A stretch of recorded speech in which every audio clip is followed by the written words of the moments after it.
Zay ihany koa no mitondra antsika makany amin'ny lafim-baovao manasongadina ny firosoana makany amin'ny fifidianana no farana nandroany ny lisam-pifidianana ny Zavantranga teny anivon'ny Voameramalo tena makasika ny fifidianana ao anatin'ny distrika fahatelo sy Atsimondrano no raha antsika ao anatin'ity fanadidina ity.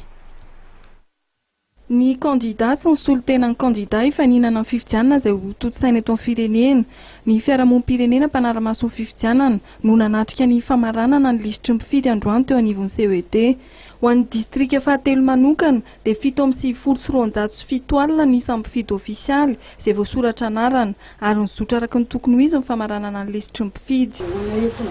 Tamin'ny fahatelo no faranana androany tokoa ny lisitry ny mpifidy dia nizotra tamin'ny ny famaranana izany ary ireo rehetra nasaina dia tonga avokoa izany nanotrona izay famaranana ny lisam-pifidianana izay.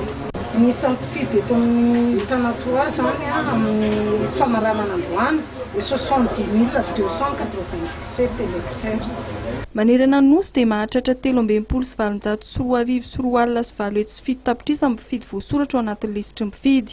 Ny senita izay mampatsiahy fa ny voasoratra anarana ao amin'ny lisam-pifidianana ihany no afaka mandray anjara amin'ny fifidianana ary tsy misy intsony ny fanomezana ordonnance. Amin'ny farana androany izany ny farana androany ara-pomba ofisialy ny lisitry ny mpifidy manerana ny nosy.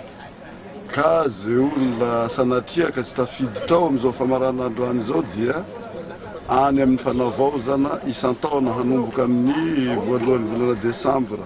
Ho avy izao zany izy vao afaka misoratra anarana. Ary ity lisitra faranana androany ity zany dia anaovana izay fifidianana rehetra amin'ity taona 3,10 ity. Na misy amin'ity moa dia efa mazava fa fifidianana filoham-pirenena sy ny solom-bava-bahoaka. Fa ohatra kosa mbola nisy fifidianana anankiray natao amin'ny Desambra ny azo atao dia io lisitra faranana androany ihany anaovana azy. Tsisy ordonnance intsony ny fifidianana manomboka amin'izao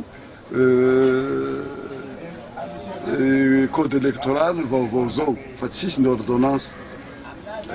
Tsisy ankoatran'izay koa ny fifidianana amin'izay taratasy tsy voasoratra ao amin'ny code électoral.